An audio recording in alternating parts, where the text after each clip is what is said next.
What's going on, everybody? This is an episode from the No Gimmicks Needed Wrestling podcast. Do you like podcasts and you want to see the full podcast?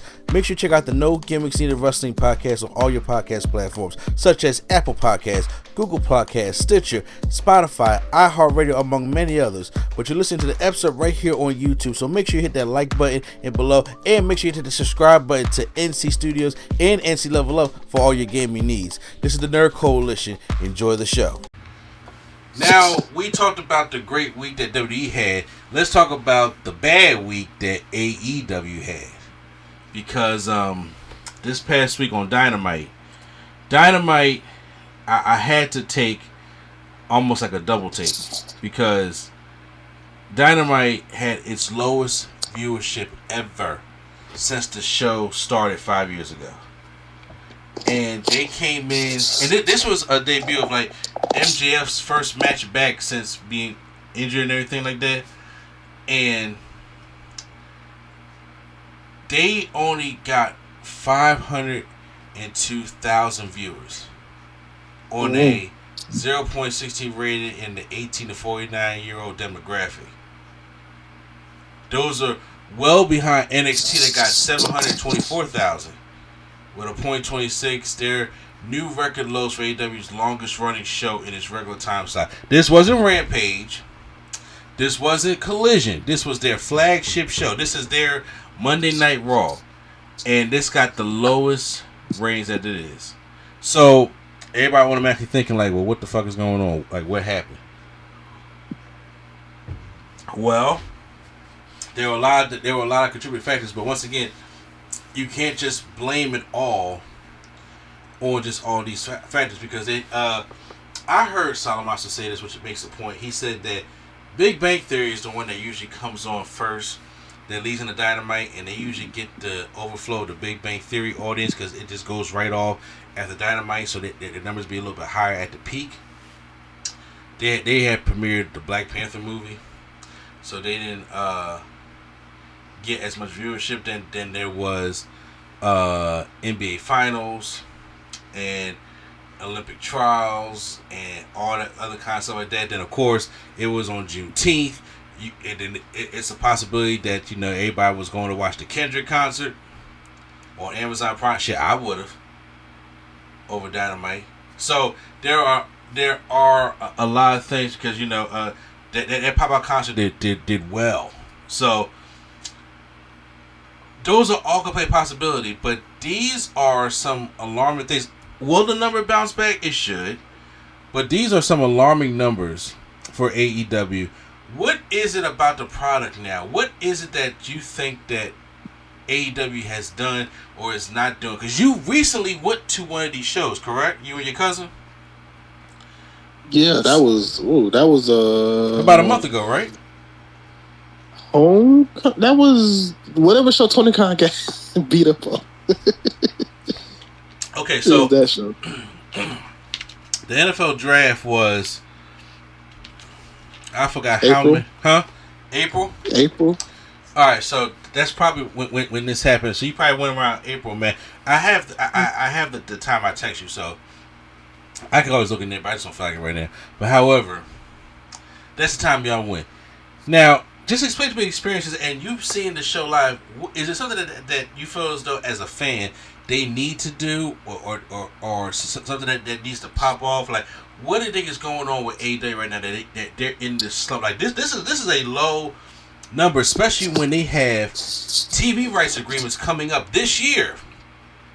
And even though for Turner it was still a top 3 program.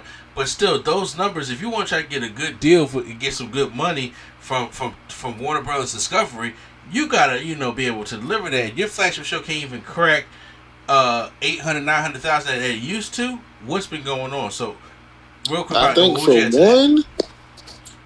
for one, they have too many shows on the air, and they kind of run out of content. For two, when I will be honest, going to a AEW show, in my opinion, minus like the major stuff, is better than going to a Raw Smackdown, in my opinion, because Raw Smackdown stops the action. Like, somebody come out and everything just go dark, it's all like literally 5 minutes and a match will go by, then they go dark. Like they stop all the action every few minutes for a commercial break on Raw and SmackDown. While AEW is just like a continuous show, so you don't even know when it's going to break or when it's not on break. So I kind of like that aspect. Well, other than that, it's like maybe just like the people and the amount of content that they have. Like they try to fit everybody on the show, especially if it's 2 shows, like a collision and a ramp or whatever. They try to fit all of them on both shows, and some stuff is just like not good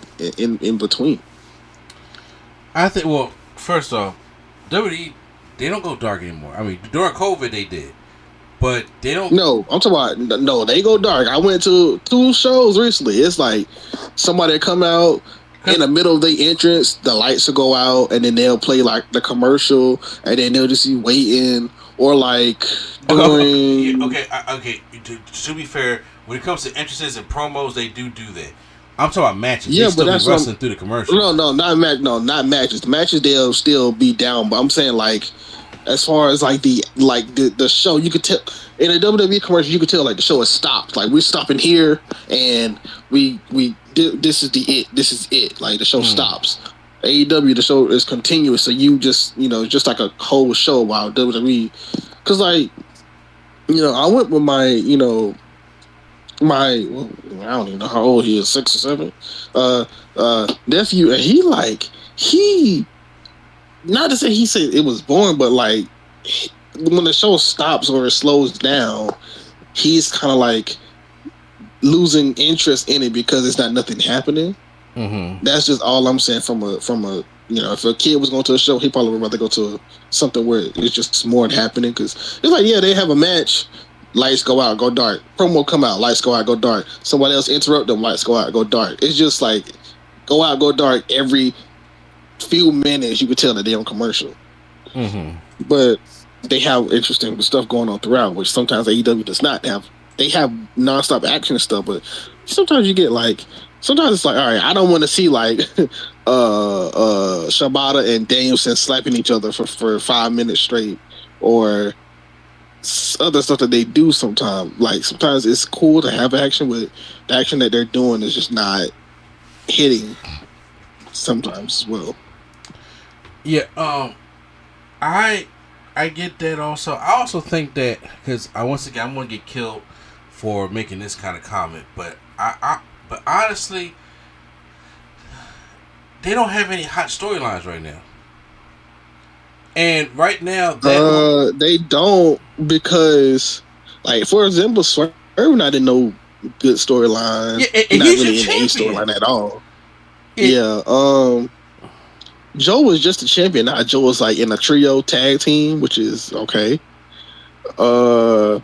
Jericho's storyline, people say is good, but I haven't really checked it out much for myself to see. Other storylines, just like the Toni Storm thing is not a storyline. Her character is good though. I still like the Toni Storm character. Mercedes, she's doing okay, but like people are not feeling her in AEW right now. So yeah, the whole elite takeover thing, that thing has cooled off automatically. Yeah, and it cooled off before it even got started.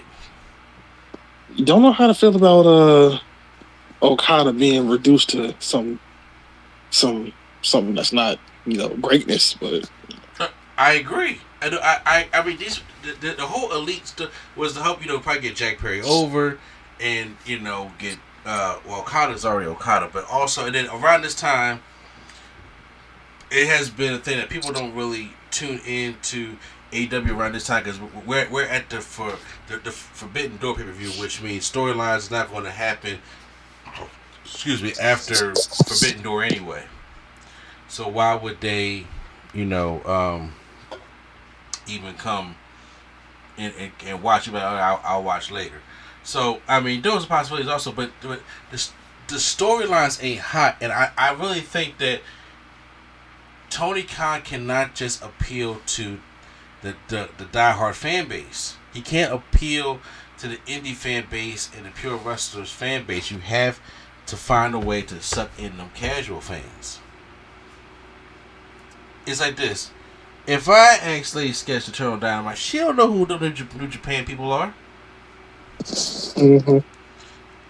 Do I like New Japan? Yeah, I don't know who all of them are, but it's a turnoff because it's like you just booking matches for a show. They can have a good match, but it's something going for it right now. A good storyline can help make a great match, opposed to two great athletes when I didn't have just a one-off great match.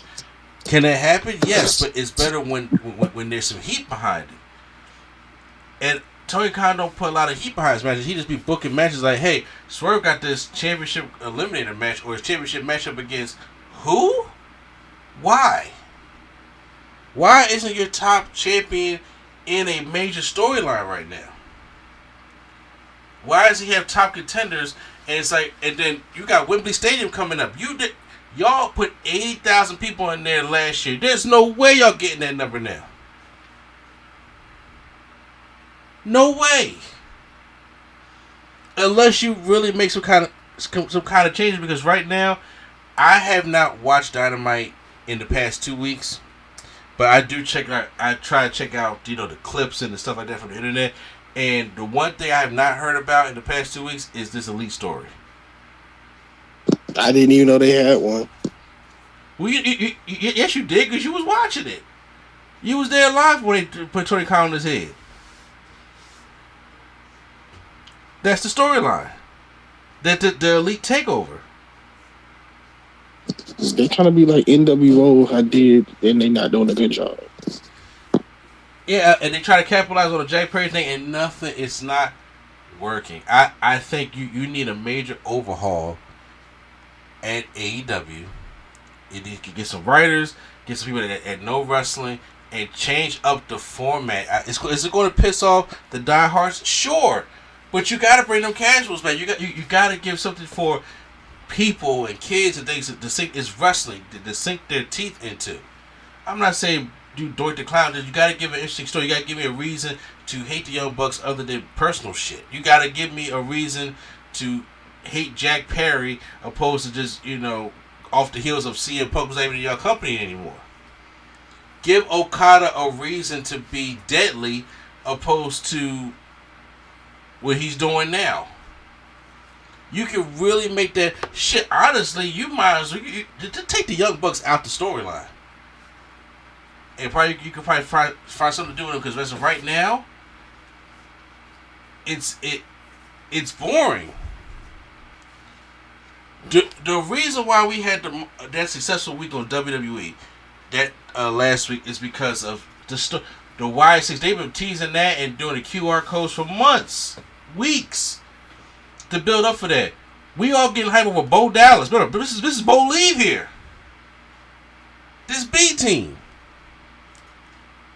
But now with the storytelling and the unfortunate passing of Bray Wyatt, we interested. We interested in a group of people that were just jobbers months ago. Other than Gacy.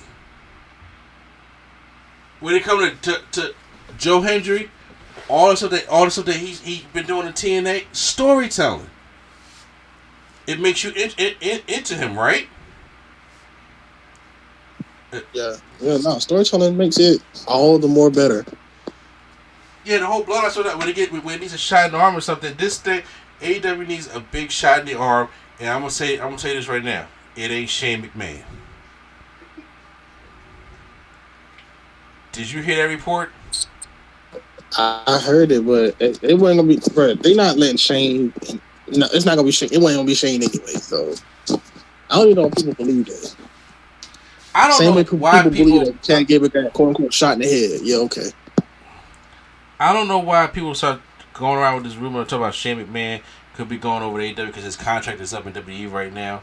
And Sean Ross Sapp from Fightful was reporting that Shane McMahon has not been brought up at a high level in AEW. I don't think he would be. I might say, what the hell is Shane going to do in AEW?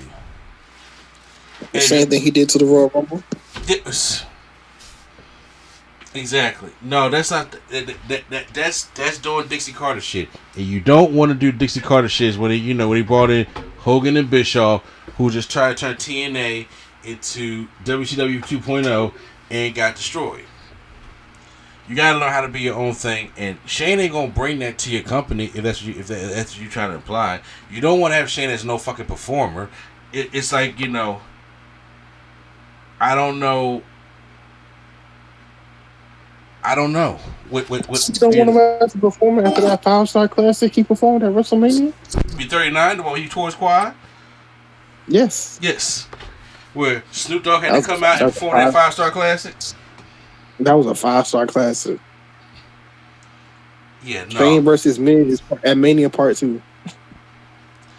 I think that, and I thought MJF would be the shot in the arm that it needed, but as of right now, it's like he has nothing for me to sink his teeth into right now. I don't care about him fighting Roosh. It's like there are so many components that go into the AEW factor that Tony Khan needs to do. You really gotta sit back and really get out of your own self and be like, this is what we need to do to make this work. And it's going to take time, because even still, I've heard people say that this week's Dynamite was actually a pretty good episode of Dynamite, but the numbers didn't reflect that. And then when the internet sees that, or people who don't watch the show see that, they're not going to want to go back and tune in for the next week. But you gotta just be consistent. When you're consistent, things just it rolls down the hill much faster when you are consistent. They gotta get consistent, give you 5, 6, 7 Dynamites in a row or collisions, and have great shows with some talked about internet stories, not going off the back of somebody and being arrogant or, you know, being in your feelings, because wrestling fans ain't stupid no more. And it's like, they know when you're just wrong and you just don't want to admit it, or if you're just going to be an AEW stay, you got to know that there are issues. Remember, in 2019, it was just 2019, 2020, WWE was not hot like this. I remember when that's when they say what?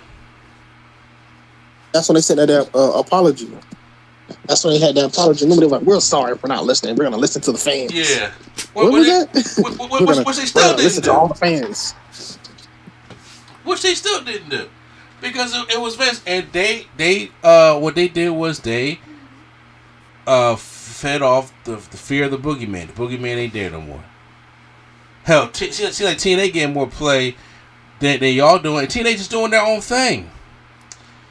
And they shot themselves back in the arm, and they went back to TNA to the Impact Wrestling this year. It's been a success for them over there. They've been merging with NXT. It's been great. It's been great in 2024 for them. But for AEW, man, what is going on? Because I want it to be successful. You want competition to be successful. They're not going to be on WWE level of hot right now, but you got to find something.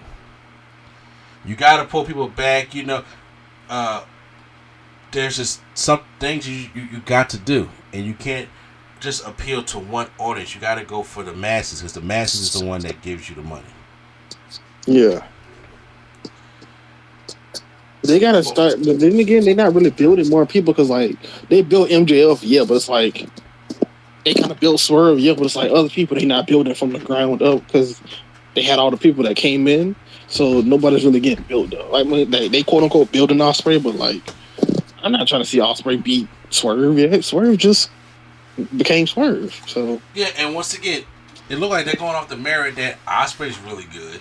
He's great. Swerve is great. They're going to have a banger of a match, but there's no heat. There's no heat to that.